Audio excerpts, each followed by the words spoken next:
Clip number 612۔ اس clip میں آپ انشاءاللہ قرآن پاک کی سورہ ابراہیم کی آیت نمبر 3 سے 4 تک کی تلاوت، ترجمہ اور تفسیر قرآن صراط الجنان سنیں گے۔ بسم اللہ الرحمن الرحیم۔ ترجمہ: اللہ کے نام سے شروع جو نہایت مہربان رحمت والا ہے۔ الذین یستحبون الحیاة الدنیا علی الآخرة ویصدون عن سبیل اللہ ویبغونها عوجا اولئک فی ضلال بعید۔ ترجمہ: جو آخرت کی بجائے دنیا کی زندگی کو پسند کرتے ہیں اور اللہ کی راہ سے روکتے ہیں اور اس میں ٹیڑھا پن تلاش کرتے ہیں، وہ دور کی گمراہی میں ہیں۔ الذین یستحبون الحیاۃ الدنیا، جو دنیا کی زندگی کو پسند کرتے ہیں۔ اس آیت میں ان کفار کے چند اوصاف بیان کیے گئے ہیں جنہیں اس سے پہلی آیت میں آخرت کے شدید عذاب کی وعید سنائی گئی۔ چنانچہ فرمایا گیا کہ وہ دنیا کی زندگی کو پسند کرتے ہیں اور اسے اخروی زندگی پر ترجیح دیتے ہیں، لوگوں کو اللہ تعالیٰ کا دین قبول کرنے سے روکتے ہیں اور دین میں ٹیڑھا پن تلاش کرتے ہیں۔ دین میں ٹیڑھا پن تلاش کرنے کی صورتیں، دین میں ٹیڑھا پن تلاش کرنے کی دو صورتیں ہیں۔ ایک یہ کہ لوگوں کو سیدھا راستہ اختیار کرنے سے روک دینا، دوسری یہ کہ حق مذہب کے بارے میں لوگوں کے دلوں میں شکوک و شبہات ڈالنے کی اور جس قدر ہو سکے ہیلوں وغیرہ کا سہارا لے کر حق مذہب میں برائیاں ظاہر کرنے کی کوشش کرنا۔ علم کا لبادہ اوڑھ کر حق مذہب سے بھٹکانے والے عبرت پکڑیں۔ اس سے معلوم ہوا کہ جو آخرت کی بجائے دنیا کی زندگی کو پسند کرتے ہیں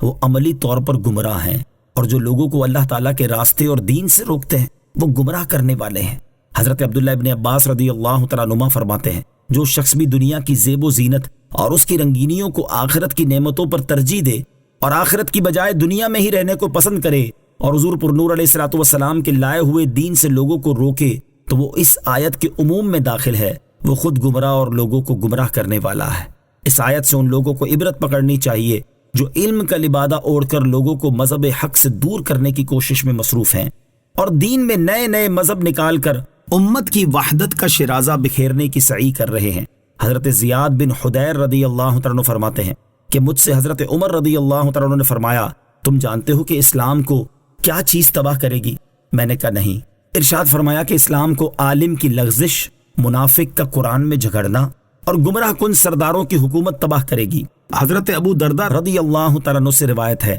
حضور اقدس علیہ الصلوۃ والسلام نے ارشاد فرمایا، مجھے اپنی امت پر سب سے زیادہ خوف قوم کے ان پیشواؤں اور سربراہوں سے ہے جو گمراہ کرنے والے ہیں۔ علامہ عبد الرؤوف مناوی رحمۃ اللہ تعالی نقل کرتے ہیں کہ سرکار دو عالم علیہ الصلوۃ والسلام اپنی امت کی اصلاح پر بہت حریص اور امت کی مستقل بھلائی کی رغبت رکھتے تھے، اس لیے آپ علیہ الصلوۃ والسلام اپنی امت پر قوم کے گمراہ کن سرداروں کی وجہ سے فکر مند رہتے تھے۔ قوم کے پیشواؤں اور سربراہوں کی گمراہی نظام کو خراب کر دیتی ہے، کیونکہ یہ لوگ قوم کے قائدین ہوتے ہیں، اور جب یہ گمراہ ہوں گے تو قوم بھی گمراہی میں مبتلا ہوگی۔ اسی طرح جب علماء میں بھی گمراہیاں ہوں گی تو عوام کا ایک بہت بڑا حصہ گمراہی کا شکار ہو جائے گا۔ اعلیٰ حضرت امام احمد رضا خان رحمۃ اللہ تعالی لکھتے ہیں، ائمہ دین فرماتے ہیں، اے گروہ علماء، اگر تم مستحبات چھوڑ کر مباحات کی طرف جھکو گے تو عوام مکروہات پر گریں گے، اگر تم مکروہ کرو گے تو عوام حرام میں پڑیں گے، اگر تم حرام کے مرتکب ہوگے تو عوام کفر میں مبتلا ہوں گے۔ یہ لکھنے کے بعد فرماتے ہیں، بھائیوں للہ اپنے اوپر رحم کرو، اپنے اوپر رحم نہیں کرنا چاہتے تو امت مصطفیٰ صلی اللہ تعالی وسلم پر رحم کرو، چرواہے کہلاتے ہو، بھیڑیے نہ بنو۔ وما ارسلنا من رسول الا بلسان قومه وما ارسلنا من رسول الا بلسان قومه ليبين لهم فَيُضِلُّ اللَّهُ مَن يَشَاءُ وَيَهْدِي مَن يَشَاءُ وَهُوَ الْعَزِيزُ الْحَكِيمُ۔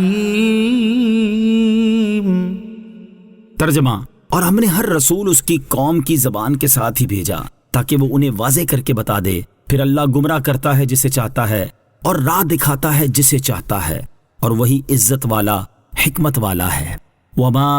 ارسلنا من رسول الا بلسان قومه، اور ہم نے ہر رسول اس کی قوم کی زبان کے ساتھ ہی بھیجا، یعنی اے حبیب صلی اللہ تعالی علیہ وآلہ وسلم، ہم نے آپ سے پہلے گزشتہ امتوں میں جتنے رسول بھیجے وہ ان لوگوں کی زبان میں ہی کلام کرتے تھے تاکہ انہیں جو احکامات دیے گئے وہ ترجمے کے بغیر ہی آسانی سے اور جلدی سمجھ جائیں اور ان احکامات کے مطابق عمل کر سکیں۔ آیت میں مذکور لفظ رسول میں حضور انور صلی اللہ تعالی علیہ وآلہ وسلم اور ان کے علاوہ تمام انبیاء و مرسلین علیہم الصلوۃ والسلام داخل ہیں، یعنی ہر رسول کو اس کی قوم کی زبان کے ساتھ مبعوث فرمایا۔ قرآن مجید کو صرف عربی زبان میں ہی کیوں نازل کیا گیا؟ نبی کریم علیہ الصلوۃ والسلام تمام مخلوق کے رسول ہیں، لیکن قرآن کو ہر زبان میں نازل نہیں کیا گیا کیونکہ ہزاروں کی تعداد میں زبانیں ہر زمانے میں بولی جاتی رہی ہیں، تو قرآن کو ہر زبان میں نازل کرنا کئی اور طرح کی پیچیدگیوں کا باعث ہوتا، لہٰذا اس وقت کی روئے زمین کی سب سے مرکزی اور مطلقاً فصاحت و بلاغت کے اعتبار سے